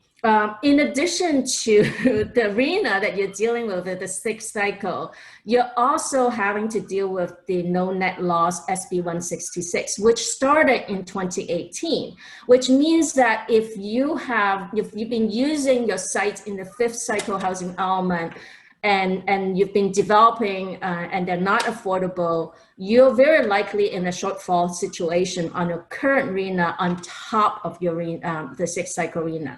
If you're able to address that shortfall before the next cycle of housing element starts, the shortfall is not additive. But if you're not able to do that until the sixth cycle, it's additive to the next cycle housing element. So make sure you do a good assessment of your current RHNA situation, and if there is a shortfall that would roll over, and try to avoid the rollover penalty. But then I think the most important ones are the ones that are the cities that rely on opportunity sites. Those are the most critical for you to look at your no net loss situation if you rely on opportunity sites. And just like this housing element strategy consists of 4 sites, you need to make an assessment of what happened to those 4 sites and whether you have made a replacement of that. So that's just something. But I think my story is there's always going to be challenges, but there's always a way to work around to overcome that and to work with HCD. And I think like the staff is there.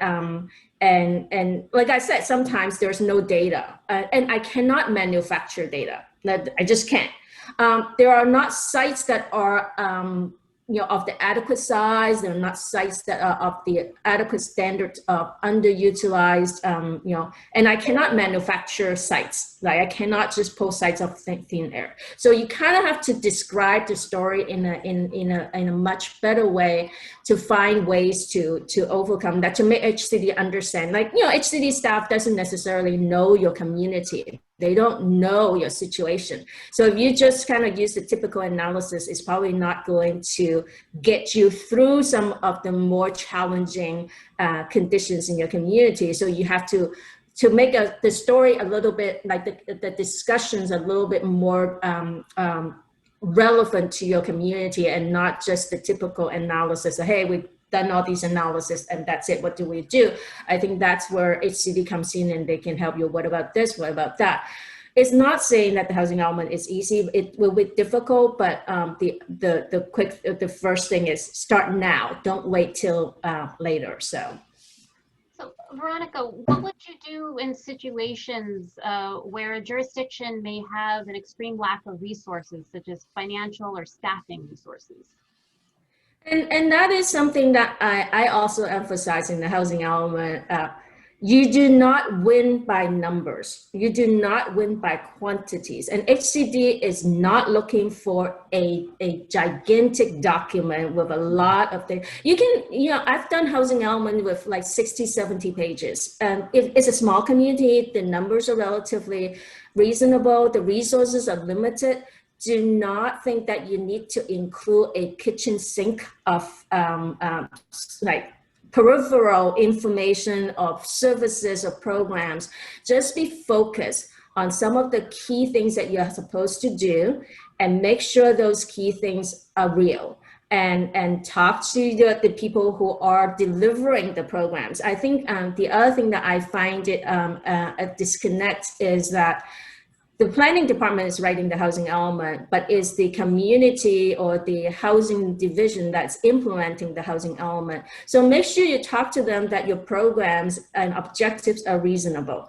HCD would not be there to criticize you for having a rehab goal of just 5 units a year because you only have $100,000 in budget, but you try to do something. So just don't.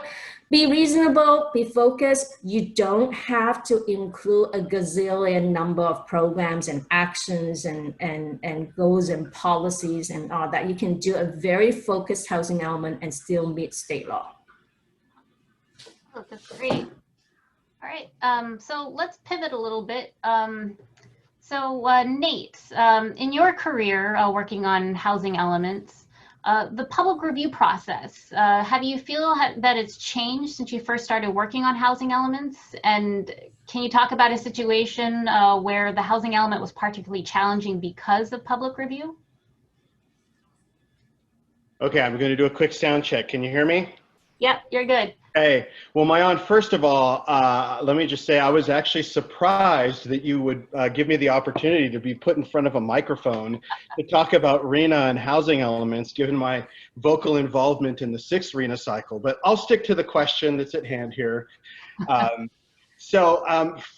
my experience in the past 2 housing element cycles, what I've found, or I guess the past 3 housing element cycles, really is that it doesn't matter how impossible things may appear. There always, from my experience, has been a way that things have worked out in one way or another. And so I wanted to share kind of 2 examples that address some of the questions and maybe dive into the public side of things as well, public outreach. So let me start first with an example from the city I'm working for right now, which is the city of Yorba Linda. So in 2006, the residents of Yorba Linda passed a citizen-sponsored initiative that was entitled the Yorba Linda Right to Vote provision. This law basically stated that any general plan or zoning code amendment which increased residential density greater than 10 units per acre would require a vote of the people. So come housing element time, that you talk about public outreach and opportunities there. This was an extremely difficult challenge for the city to face. So, for example, in the 5th cycle, our RHNA was 669 housing units, which, whether that's big or small for our city, that was a pretty big amount, especially given this new, voter initiative process. And in 2002, we actually were able to successfully approve rezoning 14 properties, which was about 53 acres, as potential multifamily housing sites with a capacity of over 1,000 housing units. And we did this through 2 ballot measure initiatives. In fact, we were recognized by the state and county chapters of the APA for our public outreach and education efforts for rezoning these properties. We did it through kind of two measures. One was sort of the low-hanging fruit measure that we thought we're pretty confident we can get these sites approved, and we threw those under one measure. And then the other housing measure was more of the hopeful, we sure have our fingers crossed, hope that we can get this approved. And it took a major amount of work with reaching out to the public. We had various consultants that were working with us that were experts in public outreach, and we held multiple scoping sessions and meetings with the public to teach them and educate them on the importance of this and what would happen if we didn't get these sites approved. And they were approved, which was a fantastic gold star for the city with HCD. And I think HCD will even point to Yorba Linda and say, hey, even if you have something challenging like this, it's possible. Yorba Linda's made it happen before. So to date, we've actually constructed over 1,000, I would say nearly 1,000 housing units during that time frame. And of those, 161 of them are affordable housing units.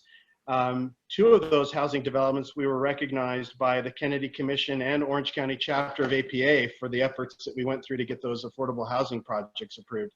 So that's one example of some of the real challenges that can be faced with this process. The other example, I'll use one of the other cities that I worked for, which is the city of Rancho Santa Margarita. which has its own unique challenges. For those that aren't familiar with the city, RSM is a master planned community of about 50,000 residents. It began construction in the 1980s and was nearly built out by the mid-2000s. So by the time the fourth RHNA cycle rolled around, Rancho was pretty much built out. And we were given an allocation of like 120 something units, which may not sound like a lot, but for a built out city, like literally completely built out. And the other challenge was that the homes, the entire city was not even old enough really to even really be considering redevelopment. Everything was so new that it became a real challenge to find anything in the city. And as we scoured the city looking for different opportunities, reaching out to various property owners and just really scratching our heads, the interesting thing that happened was 2 properties actually just happened to come available. One of them was, there was a private school that was trying to secure some funding to build permanent facilities on their site. And the financing just wasn't going through, and they came to the city and said, is there any chance that we could, work with you to get the property rezoned and sold? And we said, absolutely, we have a RHNA that we need to meet. And then the second one was, we just happened to have a property owner that owned the largest residential property in the city, and he passed away, unfortunately. But his family decided that they didn't want to hold on to the property anymore.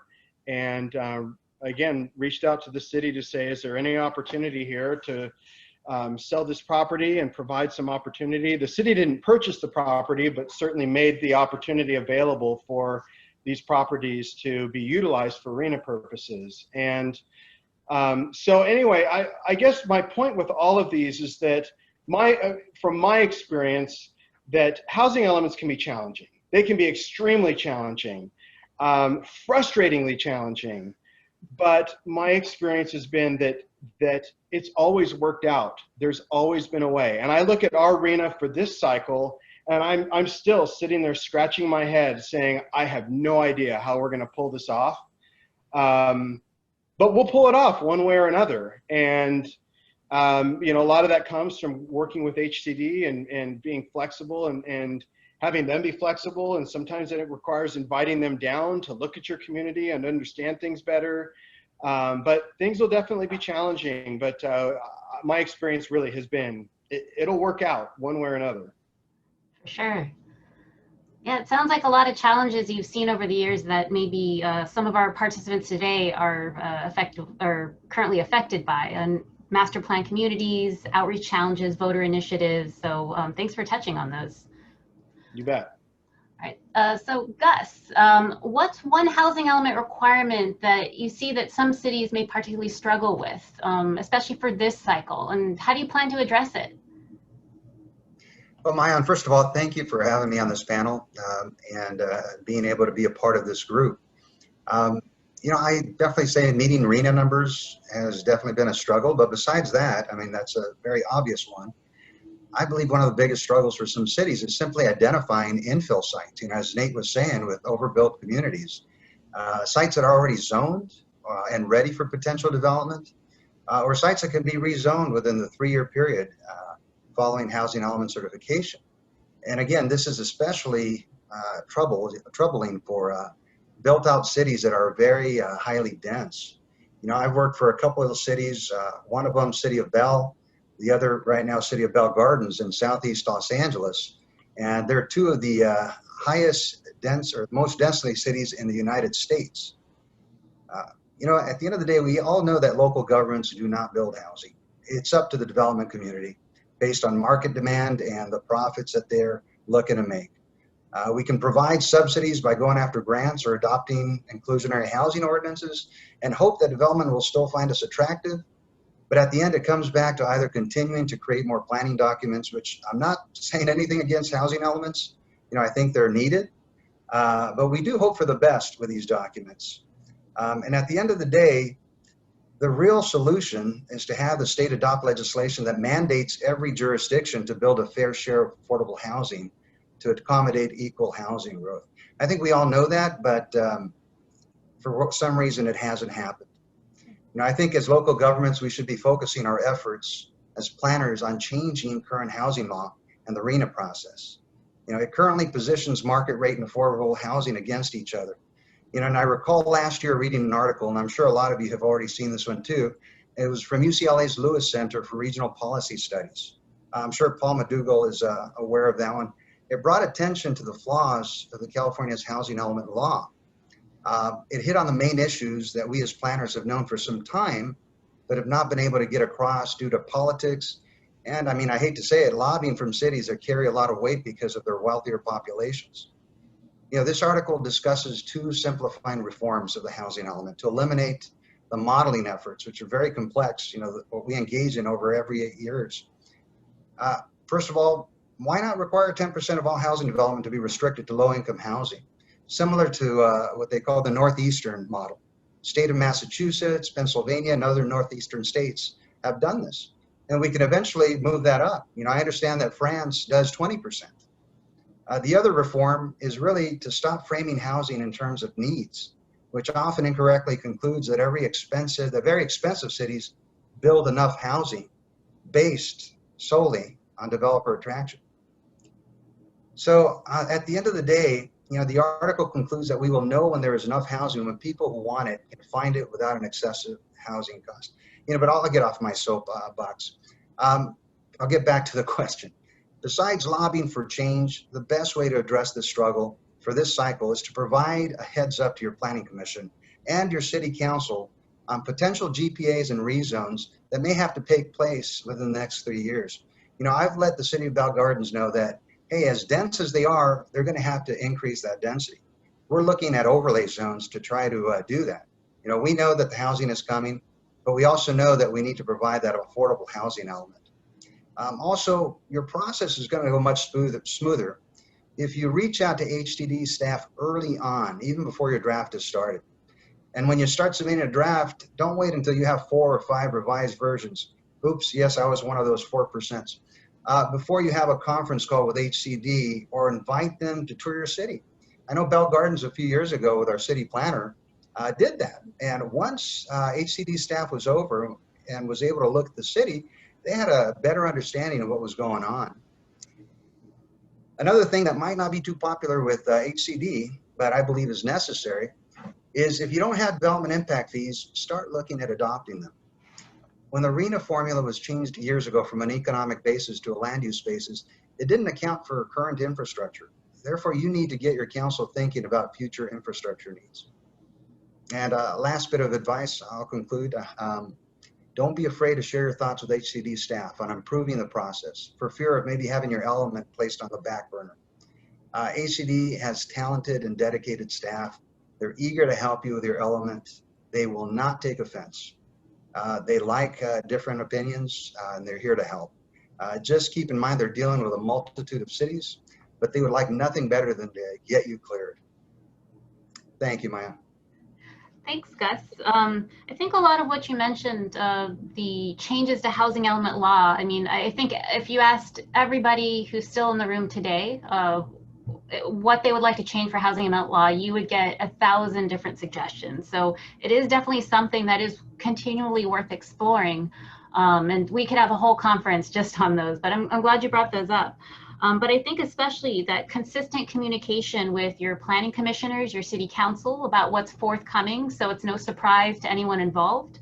And also that consistent communication with HCD. I think those will definitely be very helpful, especially for those who answered that this is going to be your first housing element. That communication with everyone you're going to work with is key to a successful housing element. So that's great.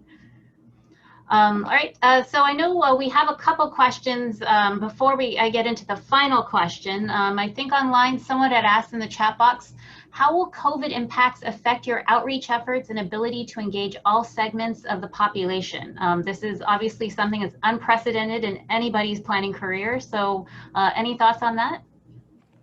Nate, Veronica, or Gus? Maybe I can start. We've actually conducted several housing element workshops already for San Diego region of housing element because they started earlier. And we have also started some in the LA County area. Surprisingly, the attendance are in most cases are higher than we normally would have imagined or would have gotten based on my experience with the last cycle of the housing element. Sometimes you do everything you could, and just a few people showed up. But we have had experience with workshops that have anywhere between 15 to 50 people or more. So it's actually, in general, it's more successful than before. I think for two reasons. It's easier for people to get to a Zoom meeting or WebEx meeting than to actually drive to a particular location after work to attend a meeting. Two, they can come and go anonymously. They don't feel embarrassed that they're once they showed up in a meeting that they are committed to an hour and a half or 2 hours of their time. And also it actually attracts people that are a little bit younger too, because usually a lot of times we get most of the time we get a lot of older people who are not as committed to work, then they have the time to go to meetings. But now we're seeing younger people that are attending some of the workshops. So I think as long as you do your outreach in like different ways, like Twitter's, Instagrams, Facebook's, websites, and we do actually direct mailing to, in some instances, you'll be surprised. Like we just did one last night for Imperial Beach. The last one when we did housing element, I wouldn't think that we had 5 people. Last night we have 20 something people in the workshop. So great. Nate or Gus, any thoughts about how you're going to conduct public engagement this time, especially in this COVID environment? Well, I'll just echo what Veronica just shared, that our experience on many of these different meetings that we have held is that there tends to be a larger turnout than what I've seen in the past. And we're just starting the path to go down that route. We'll be having a kickoff meeting soon to sort of kick off our housing element process. And we're trying to use a variety of different sources that are available through social media, e-newsletter, city council meetings, trying to work through local stakeholders to get the word out. Give me a couple months, I'll probably have a better answer for you, but that's kind of what we're thinking at this point. From my point, it's actually been the opposite, and I think it depends on the community. Bell Gardens is, a community that is impoverished, and at the end of the day, not everybody has Wi-Fi or access, to a computer. So we do not get a lot of participation, through Zoom, through the websites. So we do have to actually actively go out there, do flyers, try to reach people out through, Neighborhood Watch, for instance. So we're having a lot more trouble getting people to participate. I think for Bell Gardens, more of them were accustomed to come into the meetings, and now they're feeling left out. So we do need to find a way to reach them better, and maybe, social distancing is going to be the way to do it. Sure. And Gus, I'm glad you touched on that because there were a couple questions about reaching those affected by the digital divide. And then it sounds like something that your community is experiencing. So it is definitely something that other jurisdictions are going to have to address specifically for this housing element. I did want to make a plug on, I believe, September 1st, HCD is going to be hosting a technical assistance workshop for public engagement for housing elements during COVID. So I'm sure they will have a deeper dive into these particular issues during their session. So if you didn't miss the link in the chat box right now, we'll also include that as the follow-up email that we'll send after today's workshop. So you'll have that resource if that's something you're interested in. Great. All right. Well, I wanted to round out with the final question. And you guys kind of touched on this a little bit, but especially for those who indicated this is their first housing element, where our arena is much larger than last time. There's a lot of new housing element laws out there. what one piece of advice do you have that when they're going to feel like they struggle and they really have nothing else to compare it to, what piece of advice, what is one takeaway you want to give out for those who are now developing housing elements and they want to make it successful? Gus, you want to go first? Sure. Well, make sure you hire a good consultant. And at the end of the day, you know, that consultant's reputation with HCD is going to mean a lot. But also, don't be afraid of getting involved with the staff at HCD. Don't just